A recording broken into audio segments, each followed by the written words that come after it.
네, 이재명 대통령 임기 이틀째인 오늘 첫 국무회의가 열립니다. 앞서 이 대통령 취임 직후 첫 행정명령으로는 비상경제 TF 구성을 지시하고 첫 회의를 열기도 했습니다. 집권 여당이 된 민주당은 오늘 3개의 특검법 처리도 예고했는데요. 정치권 이슈들 장윤미 전 민주당 법률위 부위원장, 김기흥 전 국민의힘 대변인과 함께 짚어보겠습니다. 두 분 어서 오십시오. 네, 안녕하세요. 안녕하세요. 네, 안녕하십니까. 오늘 이재명 대통령 임기 이틀째입니다. 그리고 조금 전에 저희가 전해드렸던 소식이 있었죠. 새 정부의 명칭이 정해졌습니다. 국민주권정부. 제가 조금 전에도 말씀을 드렸습니다마는 이게 과거에는 있었어요. 네. 문민정부라던가 국민의 정부. 그러다가 이제 이명박 정부 이후에는 그냥 대통령의 이름을 따서 이명박 정부, 문재인 정부 이런 식으로 이제 명칭을 불렀는데 국민주권정부로 새 정부의 명칭이 정해졌습니다. 이 부분 어떻게 좀 볼 수 있을까요? 먼저 좀 들어보겠습니다. 국민주권정부 당연한 얘기입니다. 국민이 주인인 나라죠. 주권이 있는 나라입니다. 근데 제가 왜 이재명 정부에서 이런 얘기를 할까? 말은 좋은 얘기입니다. 최근에도 시민이 보통의 시민이 되는 나라 모두의 대통령이 되겠다고 했지만 실제로는 어제 사실상 사법부를 옥죄할 수 있는 그리고 본인의 사법 리스크를 막기 위해서 대법관 수를 늘리는 법안을 만들고 있고 또 하나는 무엇보다도 본인의 유죄 판단이 되는 공직선거법상 허위사실 유포죄 관련해서도 행위라는 어떤 조항을 삭제함으로써 본인의 유죄를 피하기 위한 그런 걸 하고 있고요. 무엇보다 형사소송법 개정안을 통해 가지고 본인의 5개 재판을 중단시키려고 하고 있습니다.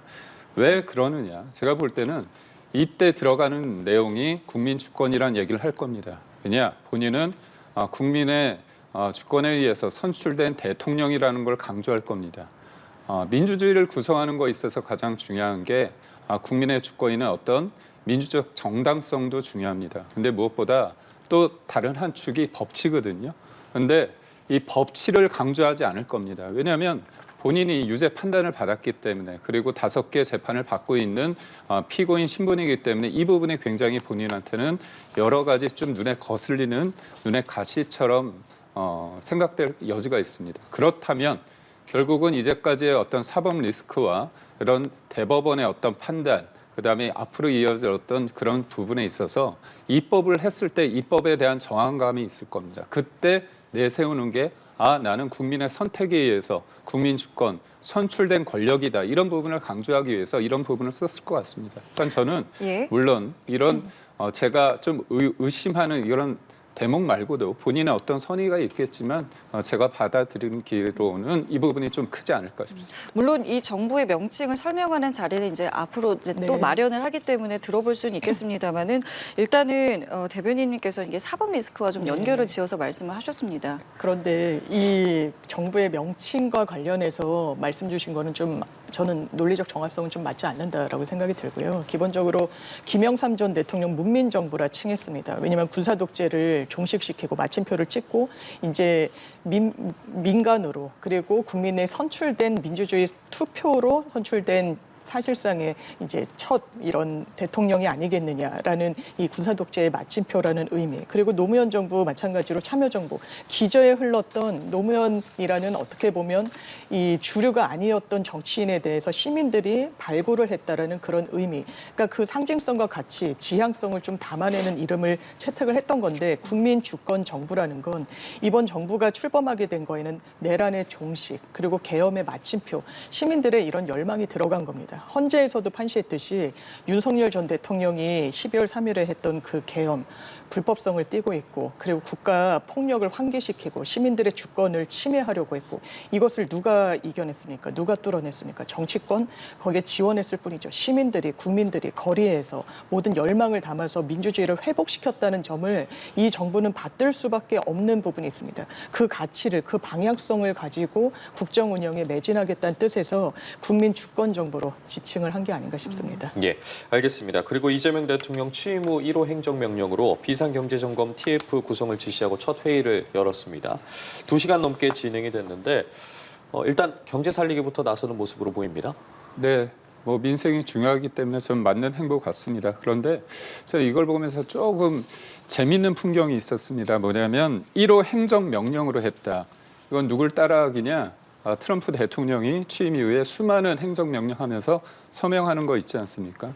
그냥 비상경제 점검 TF를 하시면 됩니다. 근데 그냥 사족이죠. 1호 행정명령이라는 걸 하는 겁니다. 근데 이제 좀 있으면 2호, 3호가 나오겠죠. 제일 중요한 거는 본인들도 알지만 대미 통상 현황과 추진 방향에 대한 의견을 청취했다고 합니다. 그런데 참 안타깝게도 미국과의 어떤 경제 통상 관련해서 협상을 해야 되는데 미국이 이재명 대통령의 어떤 출범에 맞춰서 뭐라고 얘기를 했습니까? 축하는 했지만 아주 이례적으로 미국은 전 세계 민주주의 국가에 대한 중국의 개입과 영향의 행사에 여전히 우려를 표시하고 반대한다. 그런 얘기를 했습니다. 아주 이례적인 거죠. 그러니까 결국 이 문제를 먹고 사는 문제에 있어서 대미 통상이 굉장히 중요한데 결국 미국과의 협상에 있어서 미국이 지금의 이재명 정부를 어떻게 바라보고 있는지에 대해서 굉장히 좀 우려 섞인 시선이 있을 수 있고 또 하나는 취임식 때 미국의 미국 대사와 그리고 주한미군 사령관을 초청하지 않았다고 합니다.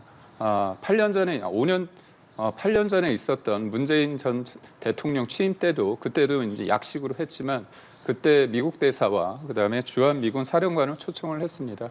한미 동맹 관련해서 굉장히 중요하다고 생각을 하는데 이런 부분에서 디테일을 챙기지 못한 건지 아니면 미국에 대해서 등한시한 건지에 대해서 여러 가지 제일 중요한 게 통상이라고 하는데 미국이 이재명 정부를 어떻게 바라보고 있고 이재명 정부 또한 취임식 때 미국 대사와 주한미군 사령관조차 부르지 않았다는 것은 어떤 방식으로 지금의 한미 관계를 유지하면서 우리의 실익을 유지할지에 대해서 뭐 겉보기 등급으로 1호 행정명령 이런 게 중요한 게 아니라 내실 있는 어떤 정책과 논의가 필요하지 않을까 싶습니다. 이재명 대통령 이 자리에서 작은 발상이라도 좀 직급과 무관하게 제안을 해달라라고 이야기를 하면서 개인 번호를 알려줬습니다. 맞습니다.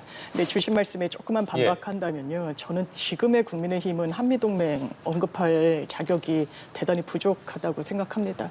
계엄을 통해서 미군과 관련한 굉장히 안보 위협 초래될 수 있는데 미국과 소통 전혀 하지 않았습니다. 미국 행정 강요들이 상당히 외교적 발언으로는 이례적으로 윤석열 정부를 비판하기도 했었습니다. 이런 부분의 연장선상에서 왜 간이 취임식이 열렸습니까? 간이 취임식이 열린 건 조기 대선이었기 때문입니다. 인수위조차 할 수 없는 급한 그런 긴급 상황이 초래됐기 때문입니다. 거기에 대한 책임을 함구하고 새 정부가 출범한 바로 다음 날 첫날부터 정치 공세에 매몰되는 모습. 그래서 국민 외면받았던 거 아닙니까? 첫날 대한민국 경제 위기 점검하는 건 너무 중요합니다. 행정명령을 발동하는 거, 행정명령이란 건 내부 기준을 마련하기 위한 준칙입니다. 이게 어떻게 미국을 따라하는 겁니까? 대한민국에 있는 제도인 건데요. 폄훼를 위한 폄훼는 대한민국 국민을 위해 좋지 않습니다. 그러면 행정명령 1호로 상징적으로 어떤 이 행동을 했는가?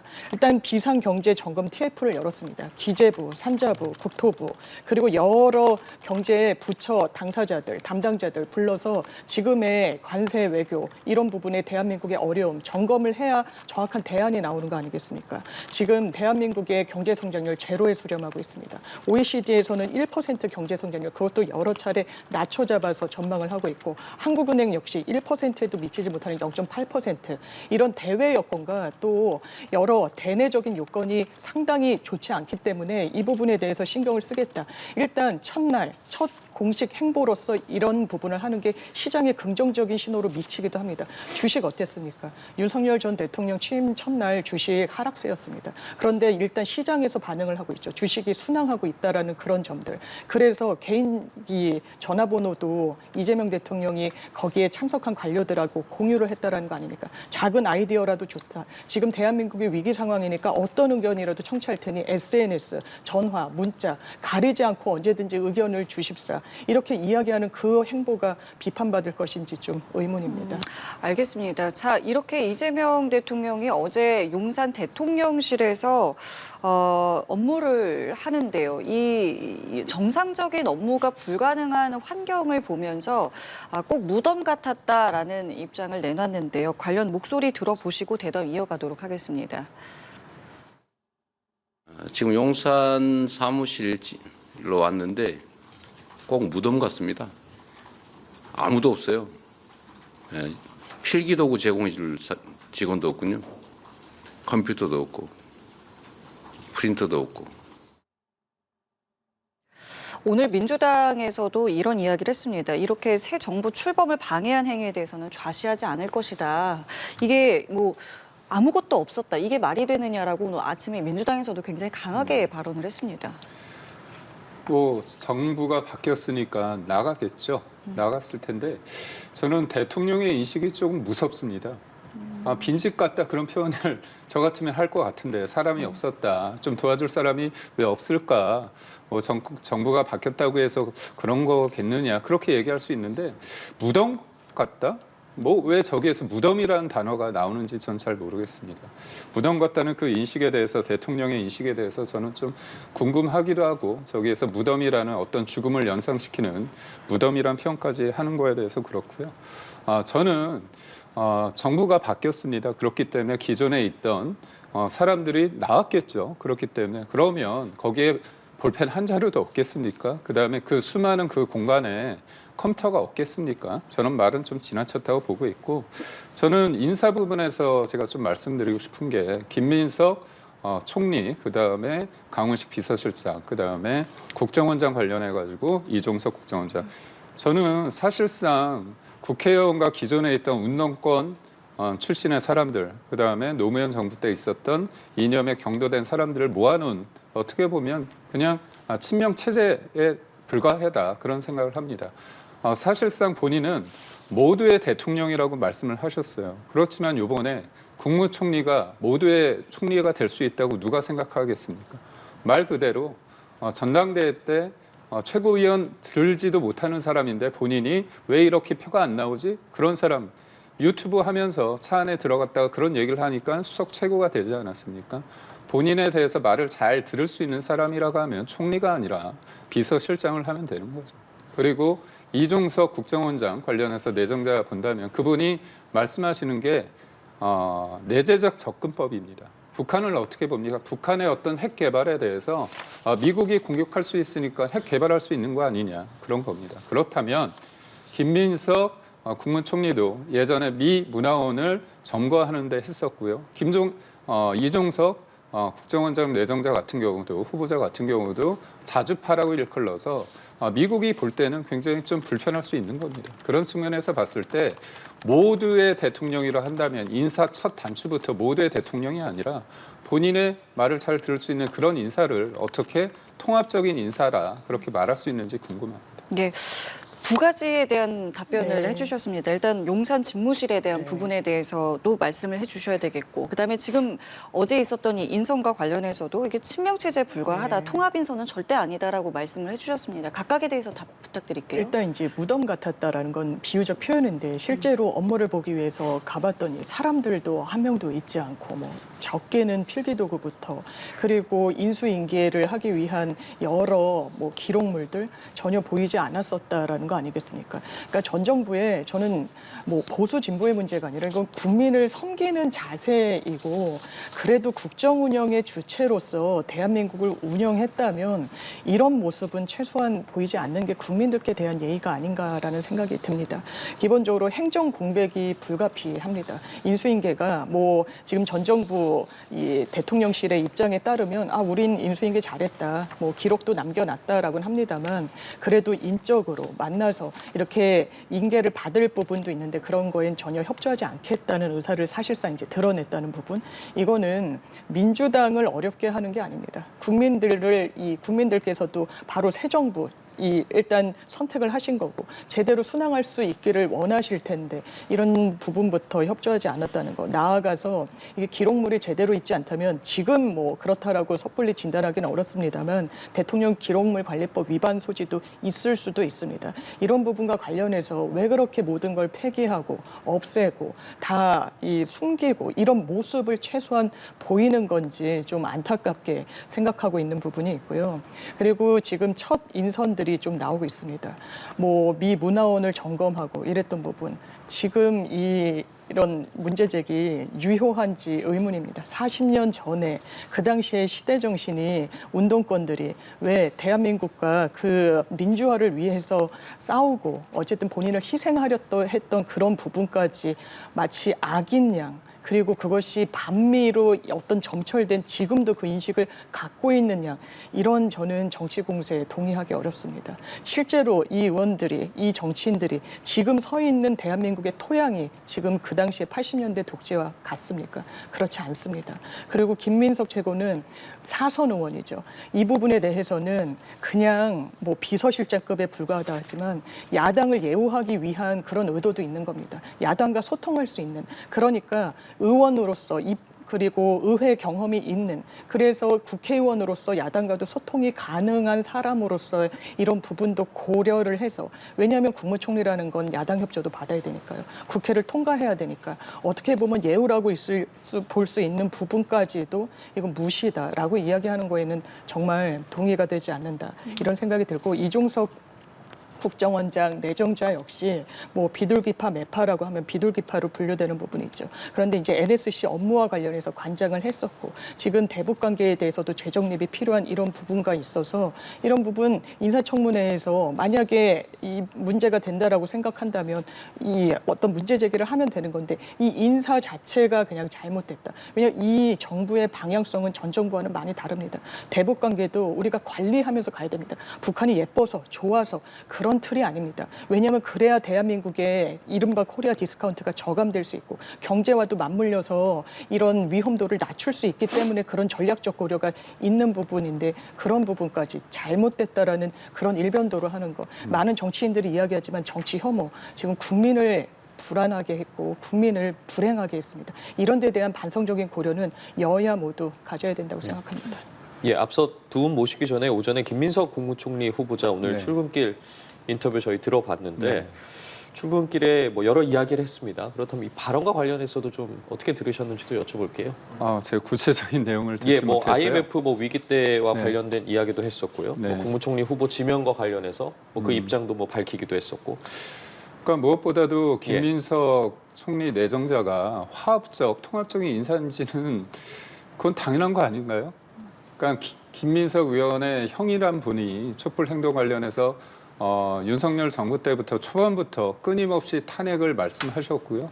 폭군을 뭘로 해야 된다 이런 식으로 그건까지 하셨던 분입니다. 그리고 제가 이분에 대해서 그냥 간단하게 팩트만 말씀드리자면 2002년에도 불법 정치자금 2억 원을 받은 혐의가 있고요. 2007년 대선과 2008년 총선에서 7억 2천만 원의 돈을 받은 혐의가 있습니다. 추징금도 굉장히 늦게 냈죠. 그러니까 결국은 법을 지키지 않는 사람인데 어떤 의미에서 통합적인 인사인지, 그리고 야당, 국민의힘 사람들을 뭔가 제대로 대하기 위해서 했다고 한다면 더더욱 맞지 않는 인사라고 봅니다. 그리고 팩트를 가지고 문제 제기하는 것들을, 모든 것들을 정치 혐오라고 한다면 야당이 뭐 아무 말도 못하는 거죠. 그건 이틀막 하는 거 아닙니까? 본인들이 야당일 때 얼마나 감정적으로 쏟아냈습니까? 그때는 그거는 적확한 비판이고, 지금 국민의힘에서 문제 제기하는 건 정치 혐오인가요? 그렇지 않습니다. 다 떠나서 본인한테 그냥 편한 인사 이렇게 해놓고 모두의 인사라고 말하는 건 국민을 능멸하는 게 아닌가. 좀 더 화합적인 인사, 그리고 본인과 모르는 사람인지 그런 걸 하는 거죠. 예를 들어서 윤석열 정부의 첫 총리 같은 경우는, 한덕수 총리 같은 경우는 호남 인사고요. 윤석열 당시 대통령과 개인적인 어떤 연이 있는 것도 아니었습니다. 그리고 국정원장, 김기영 국정원장도 대통령과 일면이 없었고요. 그리고 또 김대기 비서실장 또한 본인과 선거 과정에서 어떤 면밀한 관계를 맺은 사람도 아니고요. 다른 사람들의 추천을 받아서 했습니다. 이게 통합적인 인사였지 않은가, 그런 생각을 합니다. 예. 그리고 앞서 뭐 비서실장과 대변인, 뭐 안보실장 등등 그 인물들에 대해서 이야기를 해주셨는데, 이번 인선과 관련해서 앞으로 계속해서 이제 이루어지지 않겠습니까? 네. 이번에 이루어졌던 인선 중에 좀 눈여겨보신 부분이 있으신지, 또 저는, 앞으로 좀 어떻게 이루어질지 여쭤보겠습니다. 아무래도 지금 인수위도 없고, 그리고 준비 기간도 짧을 수밖에 없는 이제 태생적인 좀 한계가 있기 때문에 지금까지 같이 일을 해왔고, 그리고 실무형으로, 그리고 신뢰관계가 어느 정도 확인되고 쌓인 그런 의원 출신들이 많이 기용이 되는 것 같습니다. 기본적으로 김민석 수석 최고위원이었었죠. 그리고 계엄 국면에서 그 당시에는 이제 음모론이다라고 했지만 결과적으로 이제 맞는 진단을 했었던 거고, 그러면 이제 정보력과 판단력 부분에 대해서는 어느 정도 이제 검증이 됐던 측면이 반영이 됐다. 이렇게 좀 말씀드릴 수 있을 것 같고요. 또 비서실장에도 삼선의 강훈식 의원이 내정이 됐는데 이제 민주당 내에서도 개파색이 상당히 좀 얕다. 그리고 어떻게 보면 정치적 마당발이다 해서 이제 야당과의 소통을 좀 염두에 둔 그런 의회 경험이 있는 인사들로 좀 채워넣었다는 게 좀 눈길을 끼는 부분이 있고 저는 야당의 여당 견제하는 건 너무나 당연하죠. 그것까지 하지 못하는데 오늘 취임 이튿날입니다. 그리고 정치에도 도의라는 게 있습니다. 지금 윤석열 정부 인사 잘했다라고 말씀하실 때는 최소한 아닌 것 같습니다. 인력 풀이 부족했고 의회 경험이 없고 정치권 인사가 아니었기 때문에 인사와 관련해서 얼마나 많은 사실상의 좀 무리수가 있었습니까? 검찰 인사로 채워놓는 검찰이 가지도 않았던 자리에 그런 부분을 지금 잘했다라고 말씀하시는 건 좀 동의하기 어렵습니다. 알겠습니다. 자, 그리고 이제 국무위원들도 이 대통령에게 사의를 표명을 했습니다. 다만 이제 박성재 법무부 장관의 사표만 수리를 했고요. 나머지는 일단은 다 반려를 했습니다. 이유로는 이제 국정의 연속성이 중요하다라는 부분을 이제 강조했다고 하고요. 당장 오늘도 이제 국무회의가 있는 것인데 이 부분 어떻게 좀 보셨습니다. 어쨌든 이제 전 정부 인사들과 이제 한동안은 이제 같이 이제 네. 국무를 꾸려가야 됩니다. 뭐 어쩔 수 없겠죠. 본인은 다 본인의 인사를 하고 싶지만 한계가 있을 겁니다. 그래서 차관이 선임되기 전에 차관 임명 전에는 불편한 동거를 하실 수밖에 없는데 참 재밌는 게 박성재 법무장관의 사표는 수리하고 모두 반려를 하지 않았습니까? 박성재 법무부 장관이 탄핵을 당했습니다. 진짜 얼처구니 없는 이유 중에 하나에 들어가는 이유가 당시에 야당 대표를 째려봤다, 노려봤다는 이유로 탄핵이 됐죠. 탄핵됐을 때 그 이후에 한 100여일 가까운 동안 국정 공백이 있었고 헌재에서 기각이 됐습니다. 헌재에서도 그런 어떤 것들이 좀 황당하다, 그게 맞지 않다 얘기를 했습니다. 근데 지금 다시 내란 혐의로 수사선상에 올라 있다는 거죠. 그렇기 때문에 이쪽에서는 뭐 그런 이유 때문에 반려한 거 아니냐 그렇게 얘기를 하지만 반려한 게 아니라 사표를 수리했다고 하지만 저희가 볼 때는 지극히 감정적이다 그렇게 볼 수밖에 없습니다. 그리고 어떤 국정의 연장선상이라고 말씀을 하시잖아요. 그거 맞습니다. 그런데 이재명 대통령의 인식은 뭡니까? 본인이 진짜 대한민국을 한다는 거 아닙니까? 국정의 연속성을 얘기한다면 진짜 대한민국이라는 표현을 안 하죠. 예전에 앞선 그떤 정부의 어떤 잘한 것과 못한 것들을 다 공과를 본다는 거 아닙니까? 근데 선거 캐치플레이즈부터 해가지고 진짜다. 본인이 진짜고 앞에 것들은 다 어떻게 보면 진짜가 아니라고 한다면 그런 인식 속에서 이렇게 얘기하면서 국정의 연속성을 위해서 한다 이렇게 했을 때 과연 그런 진정성을 믿을 수 있을지는 저는 동의하기 힘듭니다. 예. 네, 국정의 영속성 이야기가 나오는 거는요. 국무회의 의결 정족수 때문에 그렇습니다. 기본적으로 이제 인수위가 없잖아요. 문재인 전 정부 때도 인수위가 없이 출범을 했기 때문에 내각을 구성하는데 거의 6개월 이상이 마침표를 찍기까지는 걸렸어요. 국무회의조차 못하는 겁니다. 전 정부에서 이 선출이 지명이 됐다라고 해가지고 다 사표를 수리하는 게 그게 상당히 무책임한 태도일 수밖에 없고 그런데 이제 선별해야 되는 부분이 있죠. 박성재 법무부 장관 노려봤다라고 해서 탄핵된 분은 아닙니다. 내란과 무관하지 않습니다. 12월 3일 이 계엄의 당일 바로 이른바 안가회동의 4인방 검찰 출신으로 친윤 검사 출신으로 그렇게 가담했다는 정황들이 나오고 있죠. 그런 부분과 관련해서 그냥 끝인 거야 아니요 수사선상에 올라 있습니다. 그러니까 이 정부는 내란을 정확하게 마침표를 찍어야 된다. 그것이 이제 국민 뜻이다라는 부분에 대한 굉장한 좀 의지가 강력하게 작용을 하고 있습니다. 그러면 국무위원들이 이제 간행적으로 의례적으로 모든 이제 사의를 표명했지만 그것을 그 중에 몇 분일까는 단 하루도 같이 가기가 어려운 결이 맞지 않는 부분이 있는 거죠. 그게 박성재 법무부 장관이라는 점. 그리고 박성재 법무부 장관의 어떤 이런 상징성 부분까지도 그러면 같이 가는 것이 저는 통합이다, 이게 협치다 이렇게까지 보는 건 좀 무리가 있다라는 생각이 들고요. 그렇기 때문에 국정 운영의 공백은 최소화하면서 좀 이 정부의 어떤 색깔, 의지 이런 부분을 좀 드러내기 위해서 좀 어쩔 수 없는 선택이었다라는 생각이 듭니다. 알겠습니다. 앞으로 인선이 어떻게 진행될지도 좀 지켜봐야 할 것 같은데 이런 가운데 민주당이 윤 전 대통령 거부권 행사로 무산됐던 3개 특검 법안에 이제 본회의 처리를 예고를 했습니다. 지금 이제 이재명 정부 출범 하루 만에 이제 특검 법안 처리에 속도를 낸 건데 뭐 속도를 내고 있는 배경에 대해서도 여쭤보고 싶고요. 그리고 이제 야당 국민의힘 내에서 이탈표가 뭐 얼마나 나올지에 대해서도 관심이 쏠리는데 어떻게 바라보고 계십니까? 뭐 검찰도 있고 공수처도 있고 경찰도 있고 다 모든 수사기관을 장악하고 계신 분이 또 특검까지 하겠다는 거 뭐 원하시겠죠.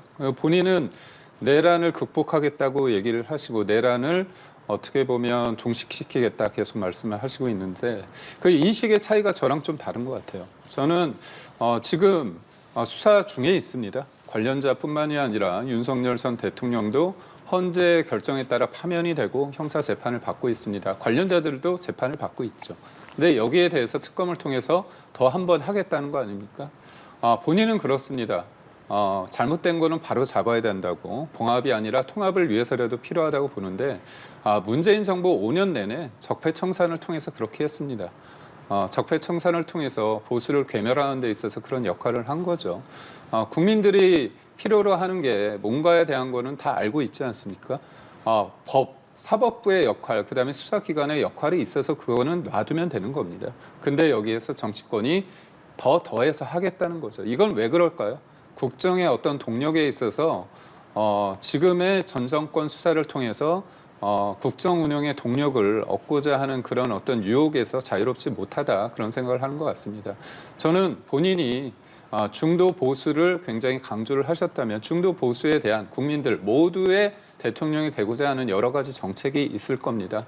그런 정책은 본인이 말했던 것처럼 박정희 대통령, 그다음에 김대중 대통령 하던 거 다 하겠다고 했어요. 그런데 지금 하는 거 보면 기본적으로 본인이 원래 했던 거 기본소득 시리즈, 기본 지역화폐나 추경을 통해서 이렇게 돈을 푸는 정책으로 이렇게 일관되어 있거든요. 그런 측면에 있어서 본인이 잘할 수 있는 부분을 좀 더 하셨으면 하는 바람이 있고 그렇다면 국민의힘 내 이탈표가 있을지 여부에 대해서는 저는 그거 구체적으로 어느 정도 이탈표가 있을지 모르겠습니다. 이전에는 한 3, 4명, 5, 6명 있었는데 정권이 바뀐 상태에서 이제 야당이 됐습니다. 야당이 됐을 때 이거를 우리는 국민의힘 입장 같은 경우는 이거에 대해서 반대를 합니다. 그런데 모든 사람들의 어떤 생각이 좀 다를 수도 같을 수는 없는 만큼 이거에 대해서 그거를 이탈표라고 말할 수 있을지 아니면 본인의 생각인지는 모르겠지만 뭐 우리의 생각과 상관없이 통과되는 거 아닙니까? 그다음에 이재명 대통령은 이거에 대해서 거부권을 행사하지 않을 거니까 뭐 우리가 얼마나 반대하는지는 큰 의미가 없다 봅니다. 결국에는 이렇게 속도를 내는 게 단순히 국정 동력을 얻기 위함이다라고 말씀해 주셨거든요. 네, 이제 계엄이 12월 3일 날 있었잖아요. 지금 6개월이 넘었습니다. 그런데 재판에 넘겨진 건 군 지휘관들 일부에 불과해요.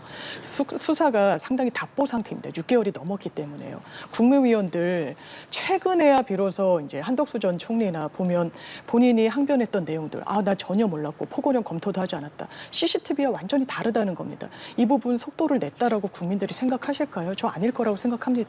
그리고 조직적인 증거인멸의 정황들이 있었습니다. 이른바 비화폰, 원격에서 윤석열 전 대통령이 통화했던 당사자들 다 없애고 통화 기록을 좀 지우고 이게 깡통폰이 되도록 했는데 그걸 알기 위해서는 비화폰과 관련된 경호처 서버를 확보해야 되는데 굉장히 거기에 저항을 조직적으로 좀 했었던 부분이 있죠. 그런 부분과 관련해서 이미 실기했다. 이제 이 정부 들어서 속도를 낸다고 해서 결과론적으로 왜 이렇게 속도를 내냐라는 거는 전반적으로 이 수사의 어떤 상황을 비추어 보면 좀 실기한 측면이 오히려 많다. 왜냐하면 증거의 적시의 확보 이런 부분 그리고 이런 입맞추거나 어떤 이 각종 모의를 하는데도 시간이 너무 지났으니까요. 이건 빨리 하는 것이 맞다. 그리고 내란 특검도 지난 정부에서 했을 때도 국민의힘 의원의 한 대여섯 분이 점점 시간이 잘수록 이탈표가 나왔었습니다. 대한민국을 생각하는 인식에 저는 여야가 없다라고 생각합니다. 이런 부분과 관련해서 또 그렇다면 이번에 야당에서 어느 정도 이탈표가 나올 것인지. 그리고 김건희 여사 특검법은 그렇습니다. 명품백을 받아도 그리고 이권에 개입하고 공천에 개입하는 육성이 나와도 수사하지 않는다. 그리고 공범들은 다 기소가 돼서 대법원까지 다 유죄로 마무리가 되는데 정말 무관하지 않아 보이는. 왜냐하면 이 주가 조작에 공범들이 문자를 주고받는데 이 여사 계좌에서 얼마치를 얼마에 매매하라고 해라고 하니까 7초 뒤에 실제로 여사 계좌에서 이 매매가 이루어졌거든요. 이게 통정허위 매매의 하나의 강력한 근거로 지금 거론이 되고 있는데 그럼에도 불구하고 검찰이 4시간 넘게 무혐의다, 죄가 없다, 주식 투자에 문외한이라서 의도적 의도적으로 하지 않았을 것이다. 강제 수사도 다 했다. 다음 날 거짓말이 탄로 났어요. 강제 수사 하지 않았습니다. 이창수 이제는 전 중앙지검장이 됐는데 국회 나와서 실토했어요. 이거는 정의가 아닙니다. 너무 늦었어요. 전 정부 3년 동안 완전히 이 어떤 사법 체계의 공백처럼 됐던 게 윤석열, 김건희 두 부부였다라는 점, 저는 국민의힘에서도 부인하실 수는 없다라고 생각합니다. 명품백을 2개나 또 추가로 받았고, 이걸 정확하게 수사해야 되는 그런 시대적 과제가 있다라는 생각이 들고, 최상병 특검, 윤석열 전 대통령 제복 입으신 분들 예우하겠다고 했습니다. 우리나라 군 장병이 신성한 국방의 의무를 수행하다가 장비도 제대로 갖추지 못하고 물살에 휩쓸려 사망했습니다. 수사 제대로 했어야죠. 그런데 당사자인 이종석 당시 국방부 장관을 호주 대사로 임명하고 사실상 수사를 방해하고 넘겼던 기록을 아주 이례적으로 다시 되찾아오게 하고, 이른바 VIP의 경로, 윤석열 전 대통령 지칭합니다. 박정훈 대령이 VIP 경로가 있은 이후에 수사가 다 꼬였다라고 이야기를 하고 있는 이런 부분들, 이런 걸 점검해야 대한민국이 앞으로 나아갈 수 있는 겁니다. 이걸 그냥 유야무야, 이거 정치보복이다, 왜 이렇게 속도를 내냐, 이거 정치적인 성격의 수사다, 아니요, 국민들이 더 잘 아실 겁니다. 이런 부분에 대해서 마무리가 제대로 되지 않으면 예. 대한민국은 앞으로 나아갈 수가 없습니다. 알겠습니다. 오늘 본회의 상황도 저희가 좀 지켜보도록 하겠고요. 자, 그리고 민주당이 대법관 수를 늘리는 이른바 대법관 증원법도 법사위 소위에서 처리를 했습니다.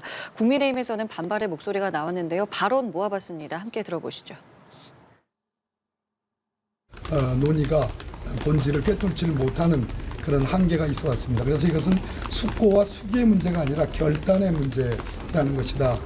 대법관을 대거 증원해 사실상 권력 충성도에 따라 대법관을 임명하겠다는 발상은 베네수엘라식 독재 모델의 전형이며 절대 대한민국에서 용납될 수 없는 시대착오적 폭거입니다. 예, 목소리 들어보셨습니다. 법사위 소위에서 이제 처리가 된 것인데, 박범계 의원은 이런 이야기를 했습니다. 그러니까 이것이 결단의 문제다. 이거는 지금 그동안 본질을 꿰뚫지 못했던 한계가 있었고 결단을 해야 되는 것이다라고 강조를 하고 있습니다. 누구를 위한 결단인가 저는 묻고 싶습니다. 단지 모두의 대통령이라고 말하는 그분 이재명 대통령을 위한 우리가 결단을 해야 되는 건가요? 참 재미있는 게요. 대법관 수 늘릴 수 있습니다. 늘릴 수 있죠. 그런데 참 때가 재밌어요. 이재명 당시 대표께서 대법원에서 유죄 취지 파기환송된 다음부터 대법관 수를 30명으로 늘려야 된다, 100명으로 늘려야 된다. 그리고 대법관을 비법조인 아닌 사람들 할 수 있다고 얘기를 했습니다. 지금 대법관을 왜 늘릴까요? 이거는 뭐 팩트입니다. 중도 보수의 대법관들보다 진보 대법관 수가 적기 때문입니다. 그래서 대법관 수를 14명에서 30명으로 늘리면 어떻게 됩니까? 대통령이 이제 사실상 임명하는 거 아닙니까? 그러면 본인의 원하는 사람들을 채울 수 있는 거잖아요. 이런 식으로 노골적으로 하는 경우는 남미에서 찾아볼 수 있습니다. 남미에서 차베스 정권 때 베네수엘라 때 2004년 대법관 수를 20명에서 32명으로 늘렸습니다. 12명을 전부 친정권 인사로 채웠고요. 차베스가 죽을 때까지 그 정부에 반하는 어떤 대법원의 판단은 나오지 않았다고 합니다. 저는 이 사법을 가지고 장난치는 사람, 그리고 무엇보다도 당사자, 국민을 위해서가 아니라 당사자의 어떤 사법 리스크를 위해서 모든 국회의원들이, 민주당 국회의원들이 이렇게 부끄러움 모르고 이렇게 모든 사람들이 다 한다는 게 이게 굉장히 부끄럽습니다. 그러니까 어제 그렇습니다. 민주당이 이재명 대통령이 대통령 첫날입니다. 첫날 이런 일을 하는 거예요. 그런 측면에서 봤을 때 이건 단순히 민주당을 공격하고자 하는 게 아니라 국민들이 되게 우려하는 그런 게 있다. 이런 것을 좀 받아주셨으면 하는 바람입니다. 예, 우려되는 부분이 네. 있다라고 말씀하셨습니다. 저는 그러니까 여기까지 이르게 된 경위에 대해서는 그럼 뭐 비판의 말씀 주실 수 있다고 생각하는데요. 이 논란 자체, 이 논의 자체는 30년이 넘었습니다. 왜냐하면 지금 대한민국에 대법관이 14분이 계세요. 근데 법원 행정처 업무를 전담하는 한 명의 대법관은 재판에 투입되지 않습니다. 그리고 대법원장은 전원합의체에만 투입이 돼요. 그러니까 12분이 사실상 하시는 건데 4만 건이 올라온단 말이에요. 민형사가 다 전국의 모든 사건이 마지막 3심제가 대법원이기 때문에 올라오게 되면 사건을 볼 수가 없습니다. 예. 저희가 이제 실무를 하잖아요. 그러면 이제 심리 불속행 기각이라는 게 이제 대법원의 민사 이제 사건에는 가능한 제도가 있는데 아예 이 심리 판단조차 하지 않겠다라는 건데 민사 사건 같은 경우에 그게 70%가 넘습니다. 가사 사건은 거의 80%가 수렴하는 그 정도의 수치예요. 거의 충실한 재판을 받을 이런 권리가 헌법상 부여된 권리임에도 불구하고 3심제가 무력화되고 있습니다.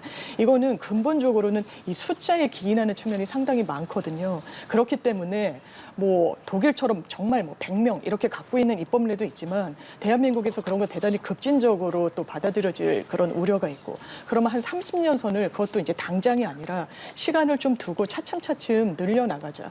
이런 부분이 국민의 이른바 충실한 재판을 받을 권리를 보장하는 거 아니겠냐. 이제 보수 정부에서 있었던 이제 양승태 전 대법원장 같은 경우에도 이제 상고심 법원이 별도로 필요하다. 이제 문제의식은 같지만 그 부분은 어떤 문제가 있냐면 이제 같은 신급의 재판을 받을 권한이 그러니까 평등한 재판을 받아야 되는데 어떤 사건은 상고법원으로 가고 어떤 사건은 그렇지 않고 이런 게 또 문제가 될 수 있어요. 그러면 가장 현실적인 대안은 정말 대법관 수를 늘리는 것밖에 없습니다. 이게 사실 대법관의 어떤 이 좀 저하하는 그런 목소리 때문에 제대로 이제 안착되지 못한 부분이 있지만 저희가 판사님들 일반 정말 사건하는 하급심의 1, 2심 판사님들 뵙게 되면 정말 대법관 수 늘려야 되는 뭐 법관 직원도 뭐 마찬가지에서 논의가 됩니다만 논의조차 하지 못하겠다라는 거에는 좀 동의하기가 제가 어렵습니다. 잠깐만 설명드리겠습니다. 지금 대법관 수를 늘리겠다는 이것만 있는 게 아닙니다. 민주당은 패키지 아닙니까?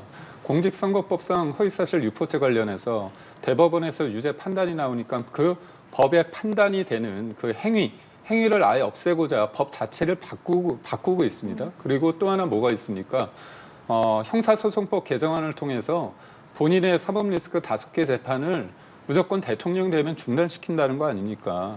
이런 것들 여러 가지를 봤을 때 이게 패키지로 움직이는 겁니다. 결국은 법은 누구를 위해 존재하는 겁니까? 국민 주권 시대라면서요. 이재명 주권 시대가 아니지 않습니까? 근데 모든 법들이 민생을 위한 법도 아니고 특검 아니면 결국은 이재명 당사자 대통령을 위한 법을 만들면서 이거에 대해서 이건 오해다 이렇게 얘기한다면 국민을 바보로 아는 겁니다. 예, 알겠습니다. 이 부분- 관련 내용은 네, 예, 두 분의 예. 의견을 충분히 들어본 것 같고요. 지금 저희 속보와 관련된 이야기로 넘어가 보도록 하겠습니다. 국민의힘에서 지금 의원총회가 열리고 있는데 현재 권성동 원내대표가 직을 내려놓을 것이라면서 원내대표 사퇴 의사를 밝혔습니다. 현재 국민의힘 내부에서 대선 이후에 오늘 이제 의원총회가 열리고 있었고 이 자리에서 권성동 원내대표가 원내대표 사퇴 의사를 밝혔다는 소식이 전해졌는데요.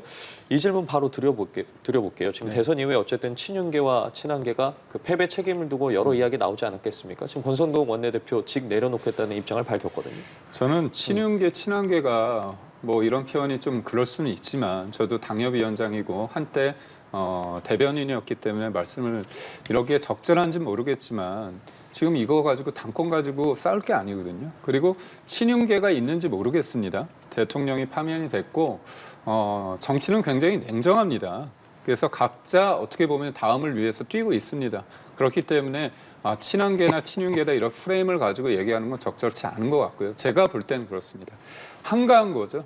지금 본질은 그겁니다. 지금의 지도부가 바뀌어야 된다는 사람이 있고 빨리 조기 전당대회를 하자는 사람이 있습니다. 근데 예. 지금 선거 끝난 지 이틀 정도 됐는데 어제부터 지금의 현재 비대위를 흔들려고 하는 분들이 좀 있어요. 저는 김용태 비대위원장 관련해서 이분이 여러 가지 조금 아픈 목소리도 내고 그다음에 좀 듣기 겁은 어떻게 보면 중요한 얘기를 했다고 봅니다. 그렇다면 이분이 본인의 말이 실제로 결과물이 나올 수 있을 정도의 시간과 공간과 그런 서포트를 받았느냐에 대해서 냉정하게 봐야 돼요.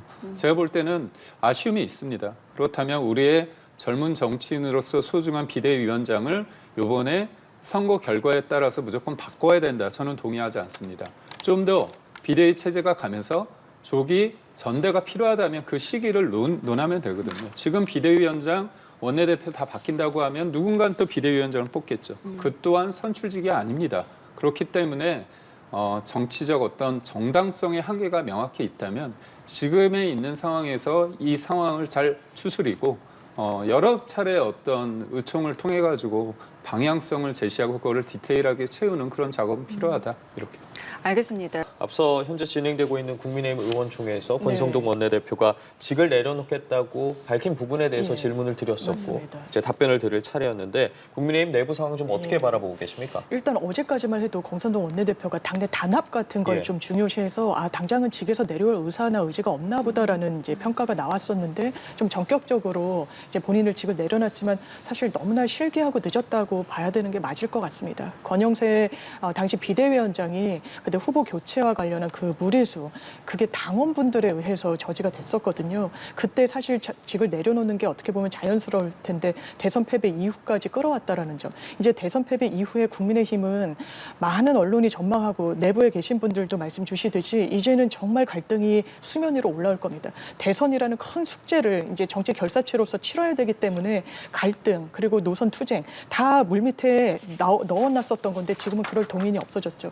근데 상당히 국민의힘 저는 개인적으로 어려울 거라는 생각이 드는 게 일단 정말 내란의 끝에 계엄의 끝에 치러지는 조기 대선이었음에도 불구하고 40%가 넘는 또 이런 지지율이 확인이 됐단 말이에요.